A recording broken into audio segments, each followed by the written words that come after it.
We're still doing numbers. SMQBs, episode 144. What's going on, everybody? Who's got a How we number doing? for me? Who's got a number?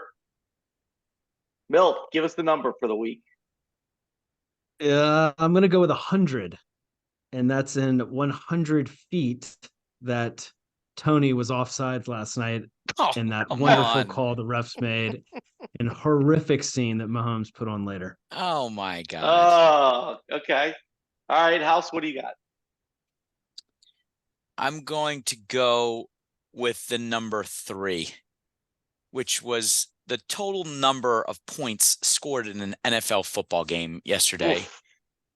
Between the Vikings and the Raiders that set back football, I think, before football was ever played. Yeah, 3 yards. I thought you were going to go with. Huh? I thought you were going to go 600, the number of penalties called against the Eagles last night. We'll get there, I'm sure. I thought we were talking about Ohtani. That would be my preference. My preference would be an all Ohtani show. That's what our fans want. Pope, what do you got? 15. Oh, boy. The number of games Cowboys have won in a row at home. Somehow they've turned Jerry World into a tough place to play. Never would have expected it in that place. So I guess I did not know that.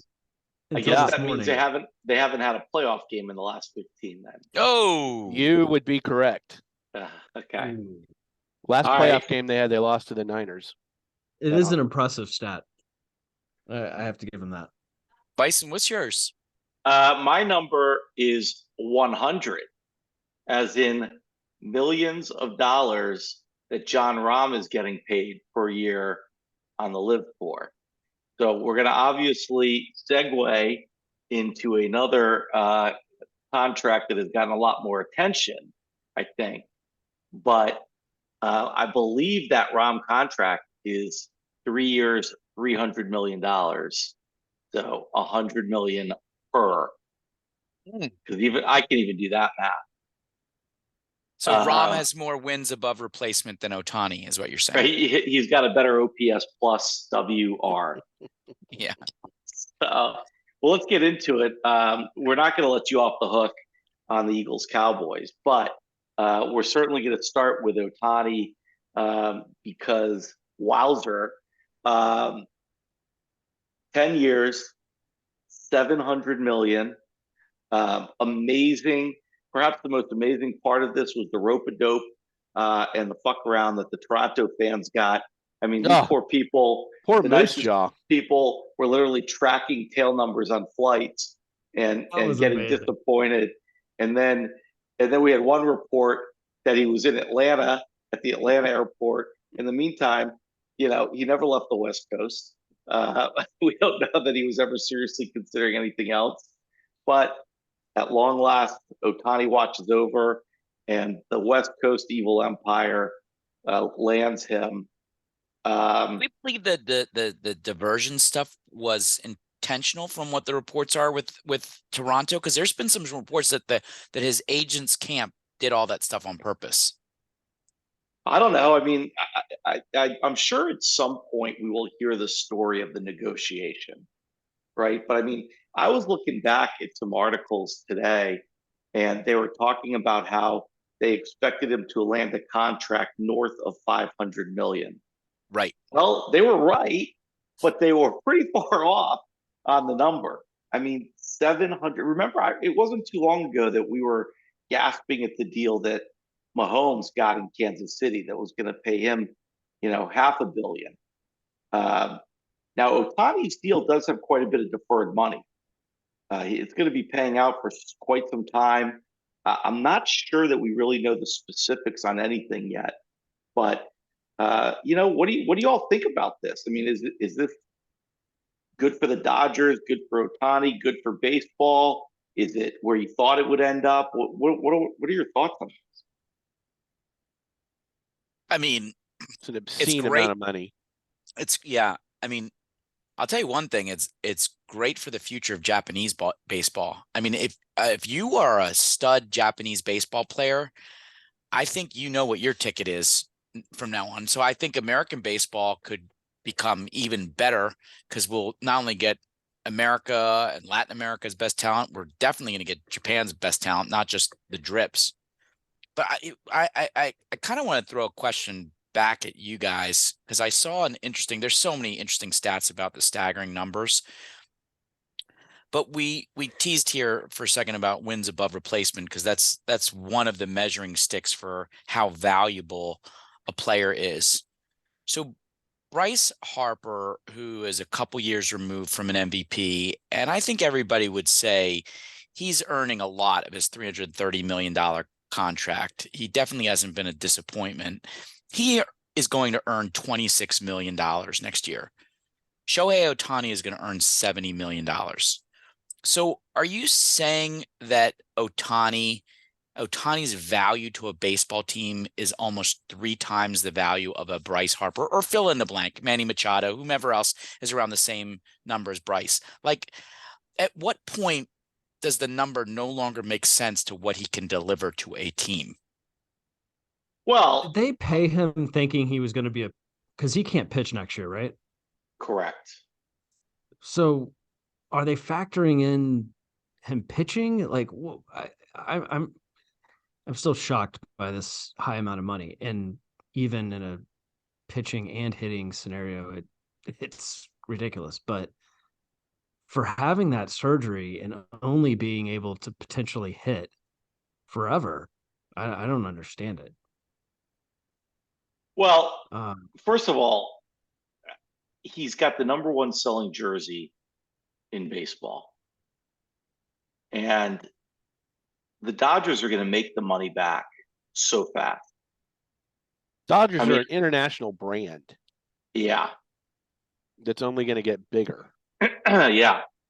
I think in some ways, the economics of it, it probably is a smart economic investment for the Dodgers. Now, is he twice as good as Harper? I think the answer is yes, honestly, particularly with the pitching. These are a couple numbers, and by the way, House, you always love the stuff that's written by Jason Stark on The Athletic. Oh yeah, he's got some really good stuff today on it. But let's think of this. Where is it here? I just had it up. These 2 numbers for him are. Sorry, hold on. I scrolled past it. Damn it, Chris. By the way, while you're finding that, he also has, let's say, 3, 6. Here it is. Maybe it's in there. His annual salary is larger than 8 teams' payroll in Major League Baseball. Oh, the Guardians. Yeah, the Guardians, the Royals, the Marlins, the Brewers, the Reds, the Pirates, the Orioles. Maybe that's changed since that now, and the Oakland A's all have collectively for their entire team a smaller payroll than his single annual salary. The 5 AL Central teams, their 26-man opening rosters a combined $638.8 million this year. Wow. So, all right, but here's the stat I wanted to show you. The numbers are 148 and 142. This is in Jason Stark's really good column. 148 is Ohtani's career OPS plus. 142 is his career ERA plus. Okay, so what that means is 100 is league average. So that means from as a hitter, he's 48% more productive than an average Major League Baseball hitter. And as a pitcher, he's 42% more. These are off the chart numbers. Yeah. The 148, and by the way, these are career numbers. So, if you took out his first 2 years, they're probably even better. But I think the 148 is easily the best OPS plus for a career right now, I think, of active players. So, he really is 2 guys, and not just 2 okay guys, like 2 dominant guys. Yeah. But you're speculating he's going to be able to pitch at Cy Young level with that kind of money. Oh, by the way, and I'm sorry, I was the only active hitters with a better OPS plus are Trout, Judge, and Soto, and the only active pitchers with a better ERA plus are Kershaw, DeGrom, and Max Fried. So So he's paid he's like top five in both. He's paid like two guys for two roles. And I'm not sure. I haven't heard anything that thinks that he won't be able to pitch. Yeah. Here's something that's interesting. I don't know if this factors into the numbers, and he's got power to hit it anywhere, but I was kind of curious what the right field dimensions were for that fence. You know, most fences down the line are 330, 335, but just so happens that at Dodger Stadium, right center is 360, whereas the rest of the league averages around 375. So the fence is 15 feet shorter in right field and Dodger Field than the rest of the major leagues. Maybe that had a little something to do with also, you know, like how many dingers he's going to hit. Yeah. And if you take his, so here's some more stats. If you take his 148 OPS plus as a hitter, his 171 home runs, his 86 stolen bases, this is through his age 28 season. Here are the only other players who have ever put up numbers like that: Mike Trout, Mickey Mantle, Willie Mays, Barry Bonds, Reggie Jackson, Ken Griffey Jr., Frank Robinson, and Vladimir Guerrero. You're into the immortals of the game. Yeah, right? I mean, as a hitter only. Yep. And when you look at his pitching, the only pitchers that compare with him through his age 28 are Pedro Martinez, Kershaw, DeGrom, and that's it. Jeez. He is a dominant. I mean, he is probably, you know, if he plays out this contract and continues to be a superstar, given that, you know, by the end of it, 10 years, there'll be some drop off.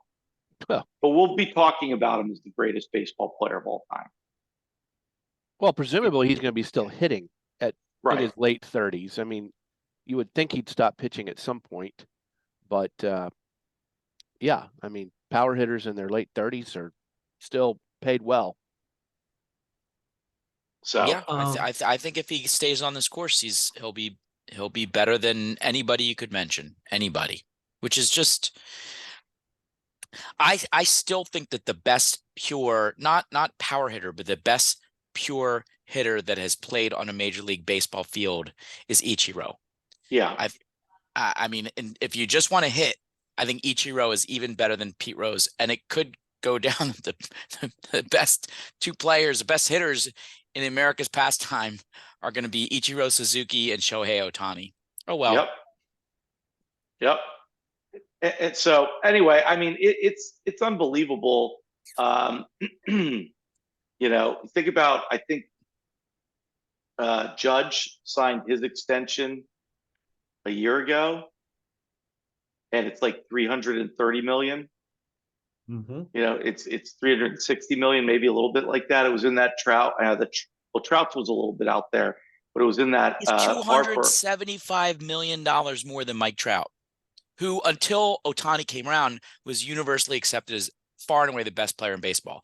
All that said, Trout and Ohtani produced absolutely zero. Yeah, well, pitching doesn't matter. Yeah. Here's the question I don't know the answer to, but what's the top, other than Ohtani, obviously, what's the top paid position player, non-pitcher? Is it Trout? By what? Average annual value? Yeah, whatever their average Trout. salary is. I think it's Trout. Yeah, it's Trout. Now, how much is that? Well, I don't know annually. Million? He's 426.5. I don't know over how much time. It's probably 42 million or so. Okay, and then what about the top non-Ohtani pitcher? Was that DeGrom? I don't know who. Let me see. I don't know if we gave him the most money in the majors. No, that's Scherzer. Well, okay. Average. That's the. I mean, I know that's correct. That. So what is he getting paid next year, Scherzer? Like 43. Okay, so $85 million combined for the best hitter and the best pitcher. So Milk I think you're spot on. They got 2 for 1 basically, and maybe even a little discount. Yeah, exactly. I hadn't thought of it that way, Milk, but I like that. Here's the rationale. list, just so you know. The highest paid players in history by average annual value is Ohtani, Scherzer, Verlander, both at 43.333. Aaron Judge at 40, DeGrom at 37. You had a expensive roster there, Pope. Garrett Cole 36, Trout at 35.5, Carlos Correa at 35, Steven Strasburg at 35 million, and Rendon at 35 million. Those are the top 10. I wonder what we're paying Seager. I haven't looked. Hey, anything else you want to comment on this before I say a few words? Because I've kind of been biting my tongue a little bit. But I'm going to give you one more. Small market guy has something to say.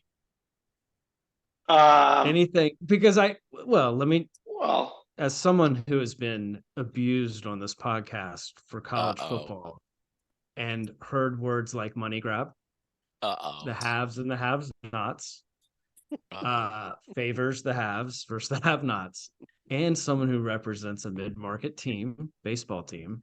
Oh, you're up to whose mid. Entire payroll is $19 million more than what Ohtani will make next year.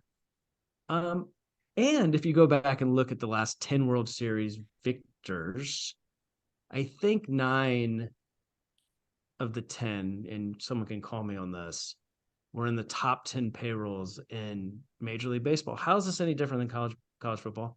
Somebody explain it. College as you sit back like a little schoolgirl and gush over this salary and this contract. Oh, I'm not gushing over it. I mean, I could talk to you about the problems with it. But college football is supposed to be an amateur sport. This is not complicated. It's supposed to be amateurism. That's the problem with college football. Okay, fine. Put the money aside, but you're always angry that it's the same teams in Alabama and blah blah blah blah. It's always the same teams in baseball. No, it's not. The Rangers and the Diamondbacks. It's the 10 teams that are paying the most amount of money in baseball. Go look. I guarantee you the Rangers were top 10 in payroll. Yeah, the Rangers definitely are. And of course, a lot of those guys didn't even play. Yeah, I think we're number 4.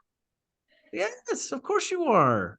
The Phillies, everyone who get you, it's the same shit. It's not fair to the mid-market teams. I started off calling them the evil empire. Rangers have never been up there until now. I mean, they decided to pay the freight. It's an obscene amount of money. I mean, it's obscene. It doesn't. I don't like that. I don't think it's. I mean, first of all, I think the argument about college sports is just completely baseless. I mean, that's supposed to be amateurism. It's not semi-pro. It's not pro, but it's just controlled by capitalists. And it is all about money in college sports. There's nothing about student athletes in college, at least in college football and probably college basketball. They're not student athletes.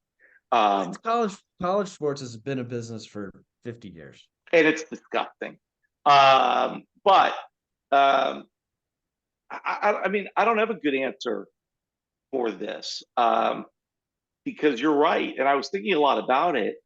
You know, should any one player be paid that much money? You know, like on a moral level, it feels wrong. We also live in a capitalistic society where, you know, his job is to make money as a baseball player.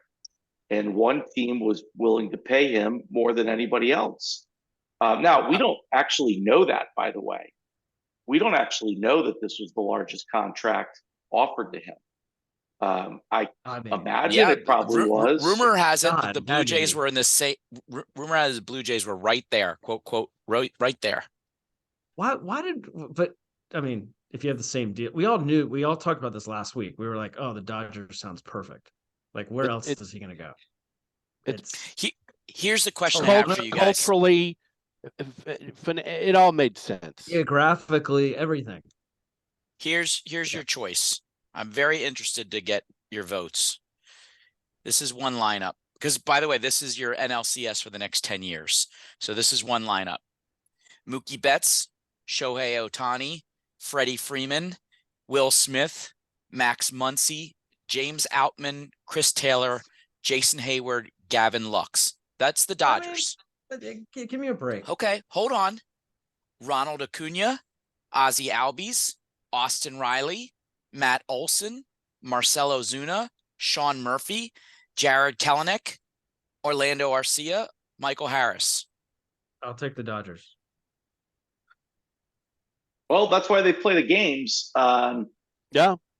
I'm taking the Braves. I'm taking the Braves. It's not exactly like the Braves have a cheap payroll, but the Ohtani deal does turn the whole Moneyball idea on its head. Right now, also, you have a player who's completely unique,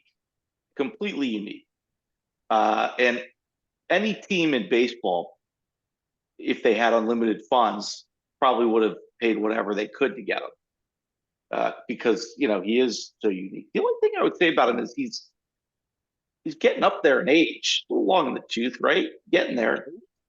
I mean, he's through his 28th season. He's going into his 29. That's the only thing you could say if you want to pick on it. Well, and the statistics are when you come off Tommy John that it's not going to bode well long term. I mean, you might have some good seasons, but he's not going to be productive for 5-6 years. Well, you're right for pitching. It won't affect his hitting. No, but again, you're paying for the pitching too. That's true. Well, I don't believe he's having another Tommy John surgery. He's having a procedure to repair a small tear in his UCL. But it's going to cost him another year. Yes. Seems like more than a minor procedure. Yeah. Maybe it's not Tommy John. Maybe it's. Well, I don't know. I mean, Milk, what's the answer? What are you doing? There's no salary cap, right? There's the luxury tax, and they're getting around the luxury tax by. Oh, they don't give a shit about that. But they're getting around it by the deferred money. There's nothing you can do. Just put a flat cap for if you're in a community that can't afford it, to pay high players. You have to use the Moneyball concept works. It's designed to combat the Dodgers. The Rays use it very effectively. It's the only maybe if you guys look. I mean, you guys had a great year. You just I don't know why, but you can't beat the Rangers at the Trop. That doesn't make any sense to me in the playoffs. I mean, but y'all were right there. Of course, a lot of the irony of this is a lot of the statistics that grew up around the Moneyball idea, the idea of wins above replacement. Those are the statistics that are justifying the Ohtani contract. Right. That's some of the irony in it. So, well, listen. By the way, it's going to be good for Ohtani because he's also going to have much greater exposure. I mean, he was kind of buried there in Anaheim, but the pressure is going to be enormous. Look, the pressure to succeed is going to be enormous. The Angels had Ohtani and Trout and sucked, so that gives me hope. Yeah, that's right. That's why they played 162 games. We'll find out. That's right. Anything else on Ohtani? Just send me some money. I need some of that 700. Yeah. All right, let's get into a little NFL. Pope. Ooh, delightful. Why? Pope, I think you I was up the late right last night watching a game. I don't understand why we would talk about this. I mean, I'm happy for House to lead off if he wants to, but he doesn't seem very interested in discussing. Let me ask a question. How was the officiating in that game? Was everybody I'd like satisfied? to hear Pope's answer. I'd like to hear Pope's answer. Oh, I think it was probably favored the Cowboys more than the Eagles, but I mean, we had some calls against us that were bullshit or weren't called. That was look. I mean, I think the officiating was very uneven in that game, and it was uneven in the Seattle game. So I don't know what the answer is. It didn't. I would like to hear this. I'd like to hear what House says. I mean, do you think you guys would have won the game if you had all the calls? I think the only way Sounds we like would the win, answer to that I think question we would already. only win that game. The only way we would have come close to competing that game is had we not turned the ball over. And on one of the calls in particular, I think it ultimately led to a touchdown. I think there were, one or two calls. Yeah. Picked up flags on 2 touchdowns for the Cowboys. I think the officiating in the NFL, like we're just a broken record on this pod, but it is a problem. And it's just for me. Sometimes it's not watchable at times. I think there were maybe 6 or 7 or 8 consecutive plays in that game last night. There was a flag called on either side. It's not enjoyable. Yeah, I don't know, for whatever reason, it seems like the officiating this year is going it's influencing games in a way maybe in the past, or influencing the product on the field. Like it hasn't in the past. But I don't think ultimately, to answer, the question, I think I took Dallas and I thought they would win by double digits. I just they are playing at a high rate right now, and Philadelphia was coming in wounded after San Francisco and after having a really long 5-week period where they played, 3 games in 13 days. And it looked like it on the field. They just looked like a team that was a little bit tired. And I'm not saying they didn't want to be there, but when the thing started going south, it was they didn't have any ability to come back. I take issue with part of that. I think at least one of our players looked like he didn't want to be there last night, and that was AJ Brown. There were times in that game that he looked flat out disinterested to play football. And that is bothering a lot. That is bothering a lot. I'm sure they're exhausted. I'm sure they are. Come on, it's the Cowboys. Well, look, there's the gauntlet that they had to run just to get to that game, though. Can we stop with the tired shit? These are professional football players. I don't want to hear that. Stop it, This is Milk. This is Come ridiculous. Stop it. Toby, is the Cowboys offense that good, or is the Eagles defense that bad? Yes. Well, yes and yes. I mean, I think Darius Slay and James Bradbury are corners that are getting long in the tooth, and it's starting to show. I think our linebackers are atrocious, and you couldn't have expected Shaq Leonard to adjust on 4 days practice as a linebacker. And, Brandon Graham is up there on one end. And look, Hassan Reddick was getting there. He had 2 sacks. I don't think we really got killed on the run. I think Davis and Carter find the middle. Carter had a pretty nice game. I don't think our defense is that good. I hate those well, actually, I'm fine with Tirico, but Collinsworth is so annoying. But whoever said it last night about basically Ferguson being the reincarnation of Witten just nailed it. That was Collinsworth. He's another Witten. He doesn't mind going across the middle. He gets open. He's physical. He gets yards after the catch. He is the most unexpected part to the Cowboys offense for me this year. We've said it on the pod before that CeeDee Lamb is now a number 1 receiver unquestionably. Pollard's good. Whoever this other guy is, Pope, who's the backup to Pollard? Rico Dowdle from Florida. He is a Gator? Mm-hmm. Yeah, Gator. He's nice a nice little compliment. Yes. It's annoying. It's very annoying. Well, and Brandon Cooks is, he should have had a touchdown. Damn it.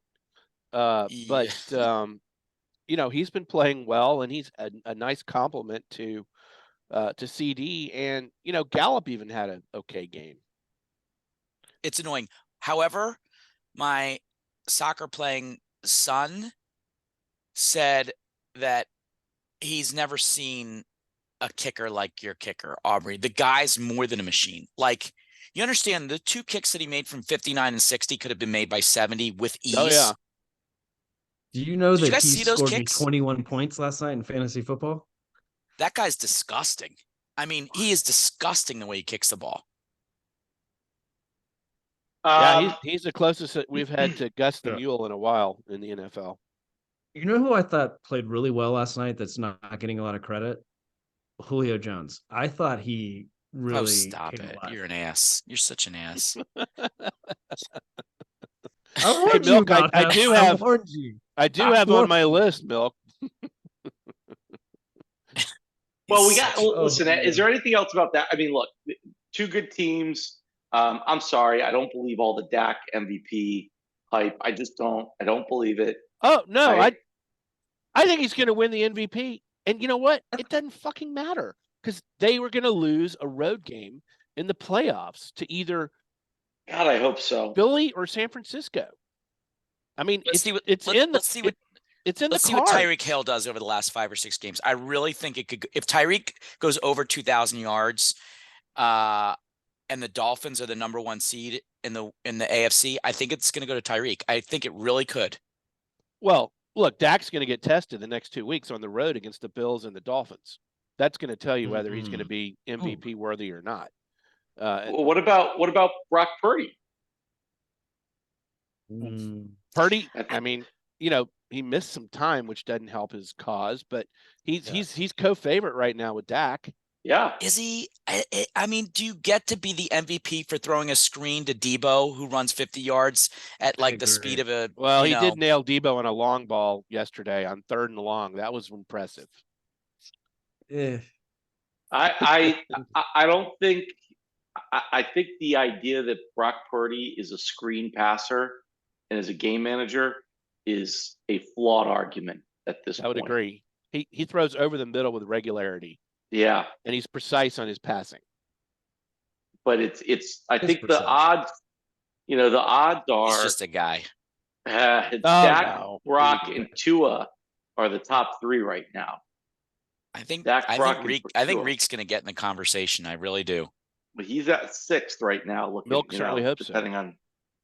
So, can we talk about the Chiefs? Yeah. For a minute. Yeah.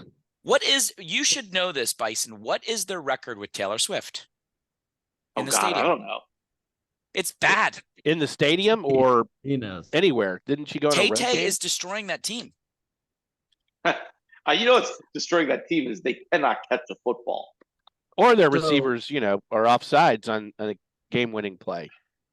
The receivers are costing them. I want to hear this whole part about the receiver offsides and you're upset with the Chiefs. I want to hear this. Well, hold on. So first of all, I heard an interesting stat today and this is like mind-boggling to me when you have a generational player like Mahomes, but the Chiefs spend, I think, 9% of their salary cap money on wide receivers, which is jaw-dropping, by the way. Wow. At how low that is. Like, they don't invest in receivers or running backs. And it shows. They're 4-2. 4-2 with her in the stadium. Sorry. 4-2. I knew you knew it. They don't invest any. Their wide receivers are fucking terrible, guys. And if I'm Mahomes, I mean, that frustration came out last night, but I mean, he's got nothing. Nothing. I mean, they cannot except catch. Kelsey's the only thing he has. So, I mean, and yet somehow they won the Super Bowl last year. He got mad on that play. It was a fucking fluke play. It was a backwards pass to I mean, I know they scored, but but you know what though? You practice that play. You practice and practice, and then you call it at the right moment, and you pull it off, and then there's the call. Anyways, it was egregious how far offsides he was. Egregious. If you look at the video, he's like literally, it's like 2 yards in front of the line of scrimmage. He's a half a foot. He's like 3 inches. No, it's not. His foot is blocking the ball. Pull up the damn picture of it right now. He is way past. He didn't deserve a warning. And by the way, someone said, I think it was maybe on the Sunday night game last night. So like 2 years ago, they called a penalty on that play one time. Twice. Last year, twice. And this year, 11 times already they've called that. So they've clearly gotten together and said, we're going to start calling these. So, I mean, he didn't deserve a warning. He was way offsides. And I like him. He's a Gator, but you really think he was way offsides? Go. Turn your head. Move your head. Move the big bald head. Okay. I mean, oh, come on. Please, everyone watch our YouTube of this. Or his helmet is almost touching the guy in the Bills helmet. Right. That's the guy in the Bills looks like he's offside. No, he's not. He's behind the football. He's across the blue line too. Yeah. No, Von Miller was across the blue line in the next play that they didn't call. Von Miller looks like his helmet is in the blue line to me on that picture. There's another picture I've seen where it's more elevated and you're looking down and it looks much worse. Well, that's the one with the line of scrimmage. Look, his foot is on the line. Now, look, Tony's an idiot because what these guys usually do, what they're supposed to do, is look down the line at the official and ask, am I on? And the official will tell them, you're on or you're off. Okay? So he didn't do it. And he didn't do it. And he's an idiot for that.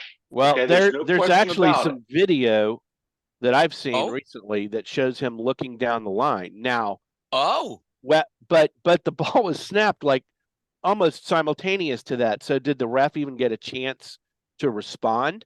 I mean, was there a nod? It's hard to tell. I just got to say that I almost wish in this photo that the blue line wasn't there, because for all the stuff that we come back and do, hindsight 2020 on, like, we see things with blue and yellow and red lines on the field, and it's slowed down. The speed of that game, and you're trying to go quick and the clock is running down on you. I don't know. Like, is that what should have decided the game? No. The more it was a ticky tack. It was a ticky tack call. Let's be honest. It was a ticky tack call. But when they threw the flag, they didn't know they're getting ready for the trickery. I mean, it could have been an incomplete pass it wasn't like they said, "Oh, this is going to be one of the great NFL plays, of the year. I'm going to throw a flag." He just threw the flag because he was across the line. It was a foul. Was it ticky tack? Yes. Does that get called? Yes. Was it on a play that just coincidentally happened to be an amazing game-winning play that didn't happen and got Mahomes all upset? Yes. Let's get back to the real question. Analyzing the disease. The disease is Valdez-Scantling, 2 receptions, 22 yards. Yeah. Edwards, Heller, or whatever. He's a running receptions. Back. Okay. Replacing the fight doctor. Okay. Justin Watson, 1 reception, 18 yards. They have a wide receiver problem. The only one who's good is Rashee Rice, is somewhat okay.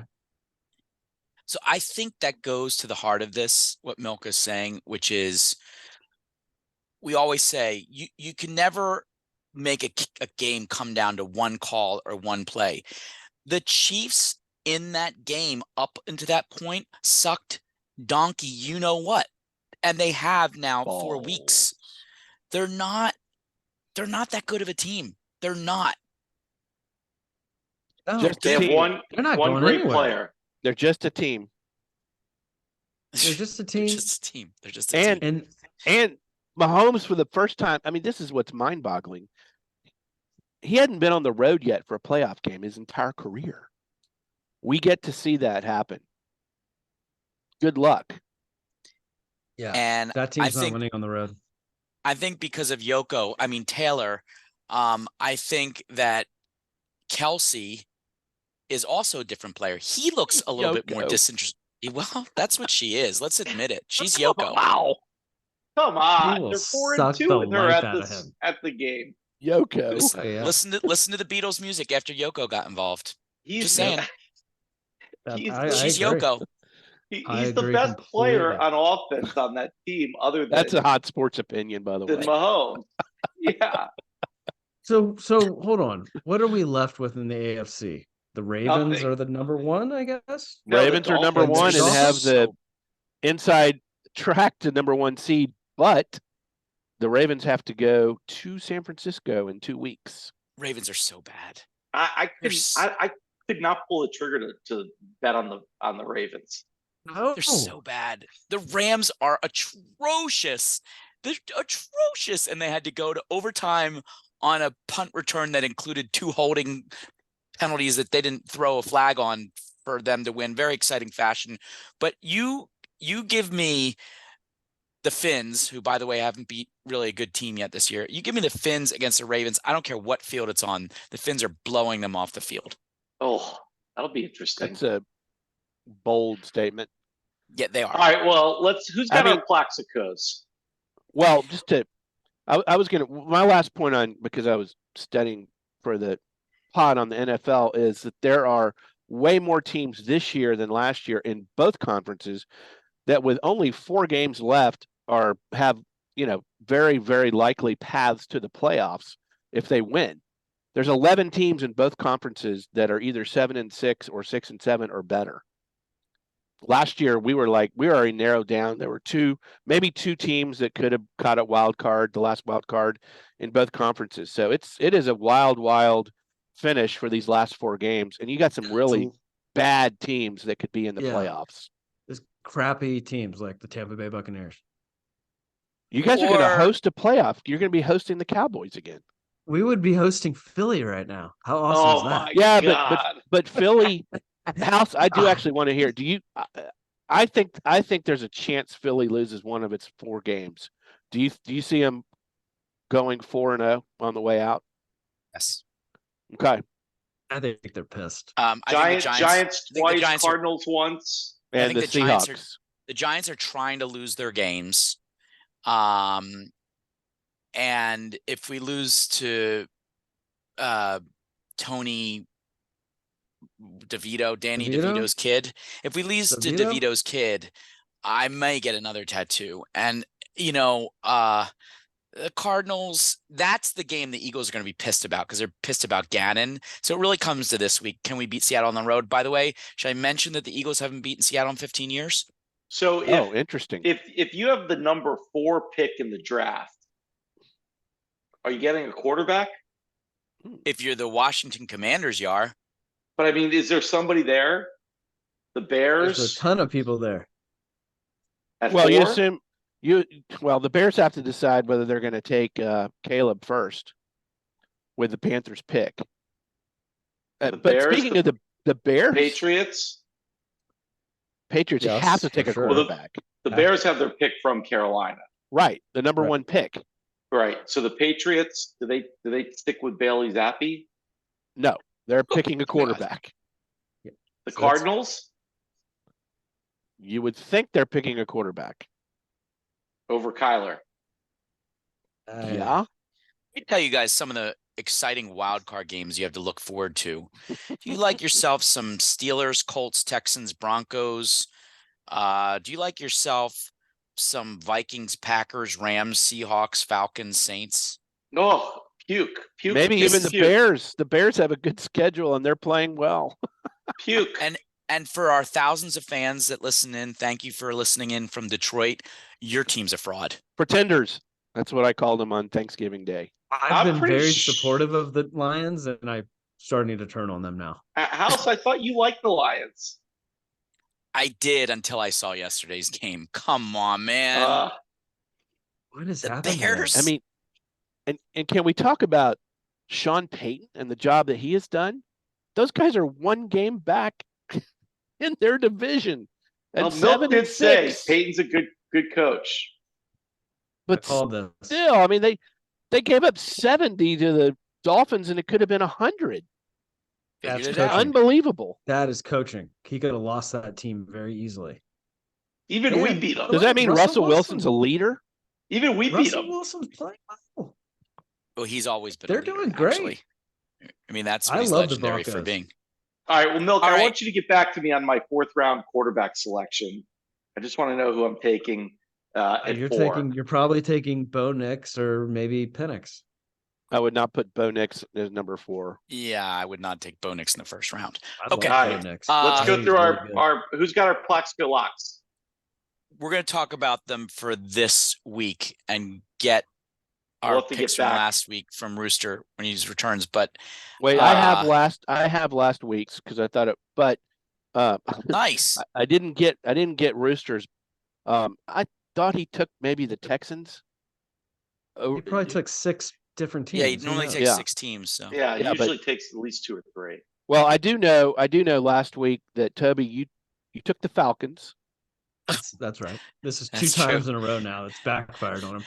And Milk, I'm not done. I know you and I took the Cowboys. You son of a bitch. I'd like to declare a truce this week, though. I don't like the Seahawks bet. and Bison, you took the Steelers, and you're quoted because I listened to it before the pod.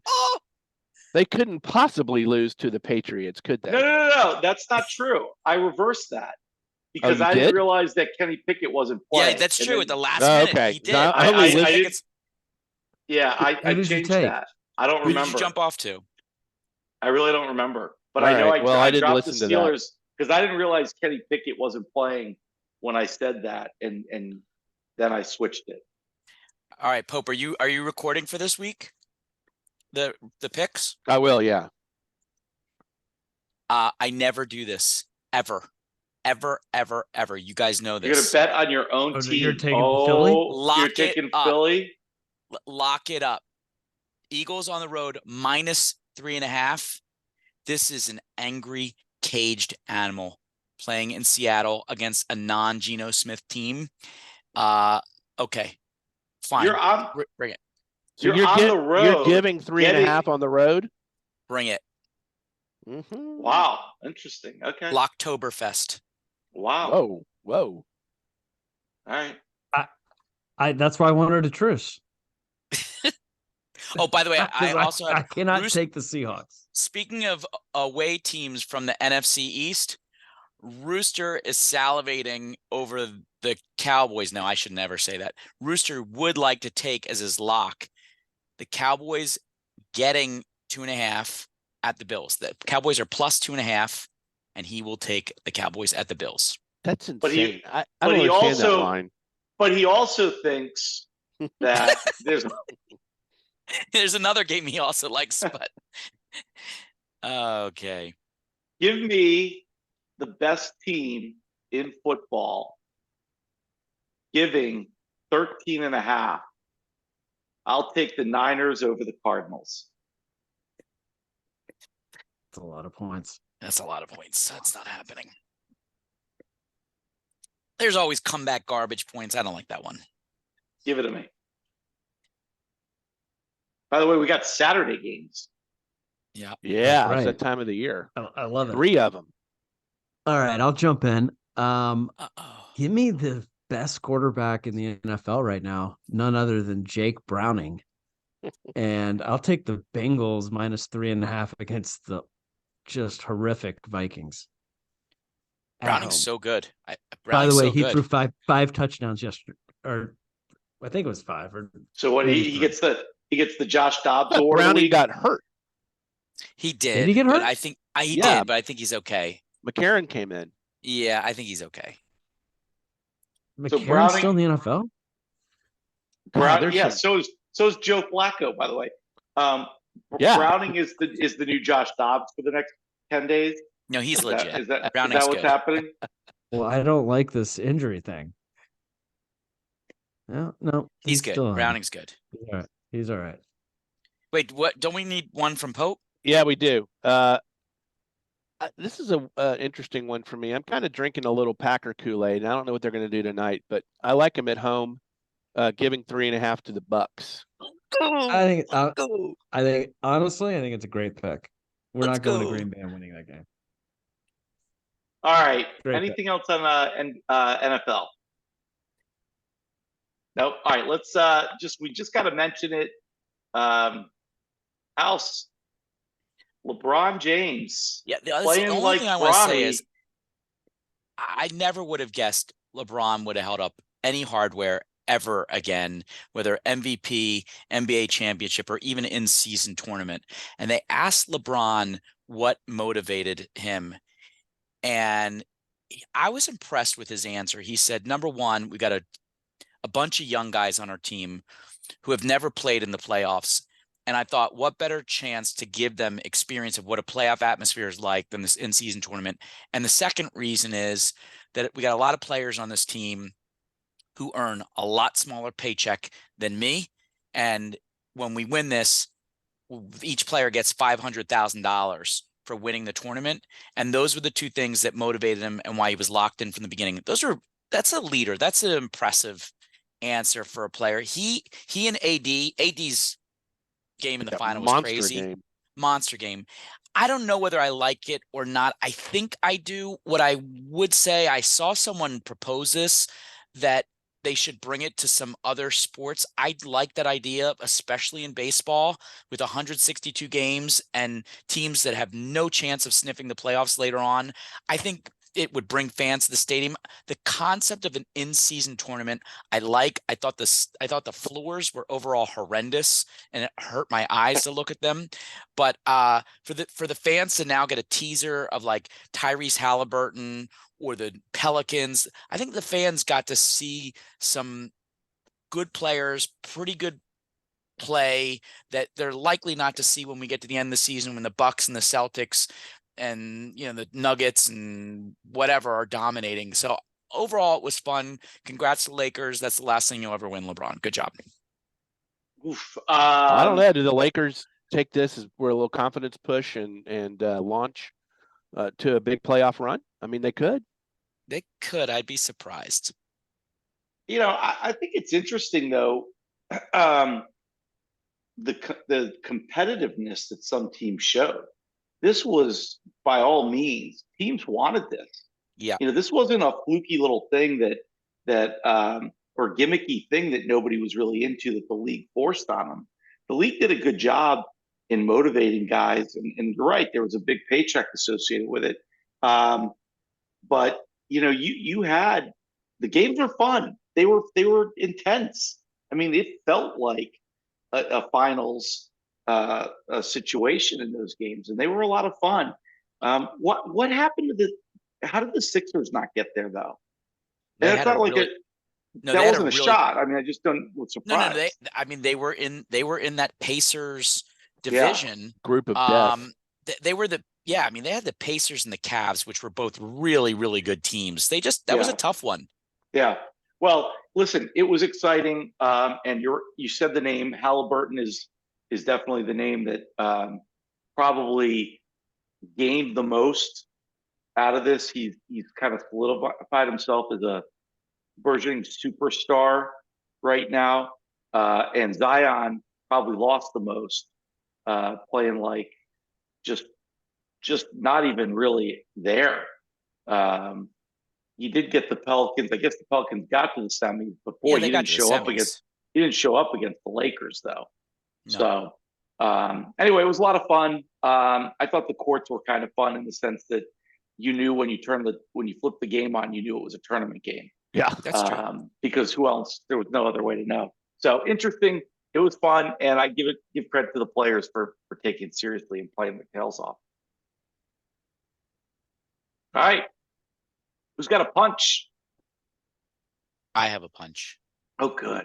Whoa. This entity is getting up there now with Dan Snyder, but I have had it with NCAA football and the transfer portal. We said it by text, but the transfer portal is really, and we alluded to it, I think, on a buzzer beater. It's really hurting college football from the standpoint of like fandom and being able to follow players. I mean, it was a little silly that like, I think most of the Heisman people on stage were transfer portal people that moved from one team to another. They didn't even, they were on a different team a year ago for Bo Nix, 2 years ago for Jaden Daniel. But what's worse than the players moving is that the NCAA has no restrictions right now on coaches. So right now at Tulane, We're playing in a bowl against Virginia Tech. We lost our coach, Willie Fritz, to go to the Houston Cougars. We have coaches that have basically committed, at least for the time being, to coaching our team in that bowl game, but they know that after that, they're going to go over to Willie Fritz's team in Houston. And so they're basically right now inside as a mole recruiting players to move over to Houston. And one of our players has already declared in the transfer portal. The system is messed up. They got to figure out some timing for when these things go down.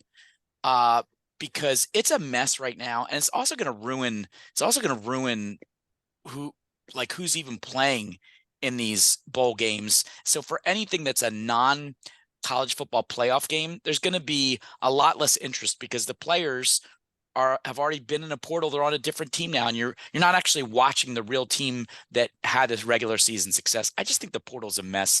I hate it, and I'm punching the NCAA over it. I'm with you. Good punch. Totally agree. Any other punches? Who's got a lasso? I've got one, and I want to make sure that we haven't already. I don't think we've done this one. Toby, have you given a lasso to Lane Johnson? No, that's a great one.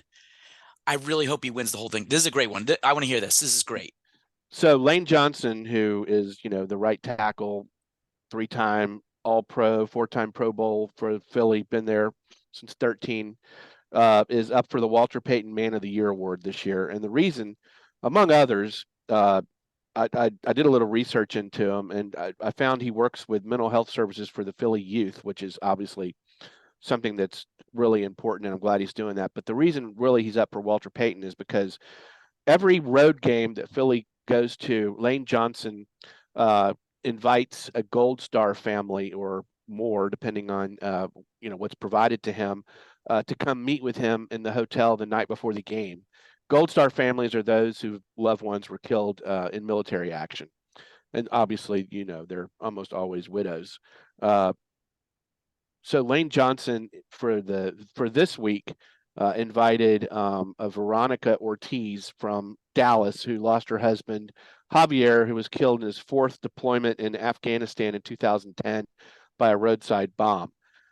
Now, what I think makes this so kind of special for Dallas Philly is, as much as we hate each other, that we have an opportunity to share something like this. But her husband was a massive Cowboy fan. He wore his Cowboy jersey to church on Sundays, and when he was killed, he was buried with 3 Cowboy jerseys, including Tony Romo jersey. So Lane met her on Saturday night and made arrangements for her to go to the game last night and gave her a signed jersey. And he's been doing that all over the league on road games. And I think that's really something special, giving back to the community, giving back to our military, the sacrifices that they've made, and these families that, are suffering. So I believe that's a massive lasso for Lane Johnson. Great one. Lane Johnson, I don't know if he'll end up winning the Walter Payton, but he actually took some time off a couple years ago from football for mental health reasons. And we've talked about that a lot on this pod, but there's not a lot more macho in football than offensive linemen. And Lane Johnson said it's okay to not be so macho, and if you have real mental health issues, to address them. And the NFL could do a lot for mental health if they decide to give him the Walter Payton Man of the Year award, because beyond the Gold Star, he's really put a focus on how important mental health is, as important to physical health to these players in the game. He's a good guy. All right, good one. Any other lassos? All right, who's got a buzzer beater? Well, my buzzer beater got kind of stolen early on, but it's Live Golf. Ah, yeah. Oh, boy. John Rombo was one of my favorite golfers. He is DEAD, dead to me now. Wow. As far as a golfer that I like and will follow. In fact, I could give a shit what happens to his career from now on. Wow. He sold out to the Saudis for $300 million, which is what we were talking about earlier. And that is almost 3 times what Tiger has earned in his entire career. So just let that sink in. He is now getting paid more money than Ronaldo, Messi, and Mbappe, who are making 136, 130, and 120 million. And, you know, he's a fucking hypocrite because last year he kept talking about how didn't need the money. It wasn't important to him. The legacy was important to him. Playing golf against the best golfers, winning majors, being on the Ryder Cup team, all of that was more important to him than the money. And he said, I could make the money that Liv would give me, and I don't need it, and my families don't need it for 3 or 4 generations. All very quoted. And people threw that back in his face, and he smiled. And, you know, I just got sick when I saw the picture of him and the shark next to each other smiling. And it's a massive loss for the PGA Tour. I don't know. I think a defection is coming. I think you're going to see Tony Finau leave. I think Tyrell Hatton's going. Maybe Xander Schauffele. So, you know, if the Saudis' goal was to destroy the PGA Tour, they took a mighty blow by getting Jon Rahm, and I'm just sick about it. I'm still so confused. I thought they merged. Like, what is the meaning of the merger? I thought they're gonna have like the same tour events and all that other stuff. So they have until December 31st. Just a term sheet, right? And they have until December 31st, according to that term sheet, to negotiate a deal. So evidently the PGA Tour now has decided on the Fenway Group for their, you know, financial backer, and they're dealing with the PIF. But I mean, I don't see anything coming out of it. I think now Liv feels like they're in a strong position if they get these other PGA guys coming over, that they're going to have a competing product next year. Pretty disgusting. It's going to be really interesting to see if they get TV, because that's what it all comes down to. Is will there be a TV deal?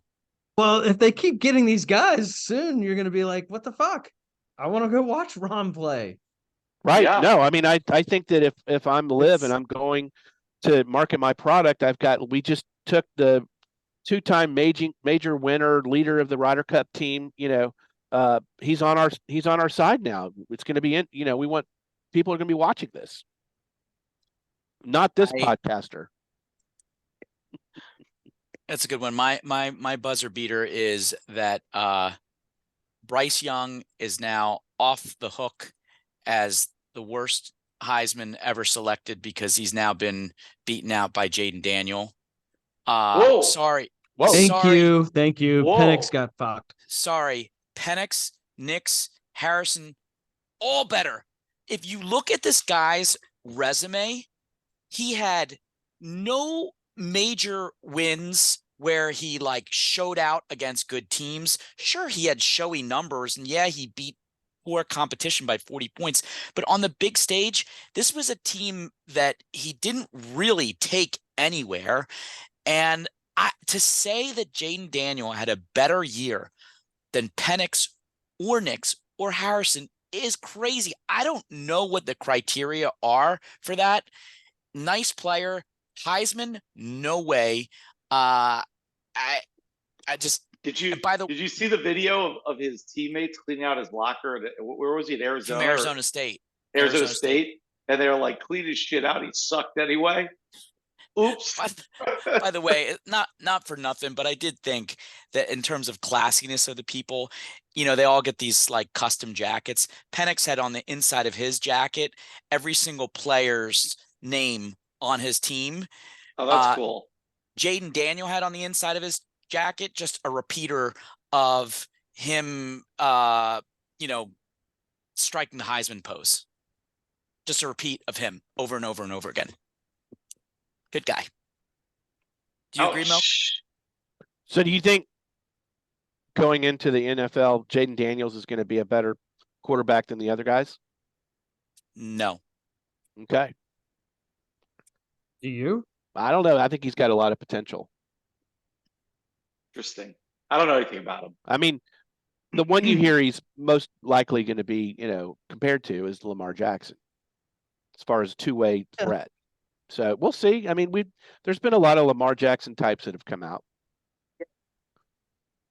Look, he threw 5 touchdowns against Troy. I mean, so there's that. But Toby's right. You mean the coach that now is a Green Wave? Great. John Summerall's great. That's true. Congratulations. All right. Anybody else have a buzzer beater?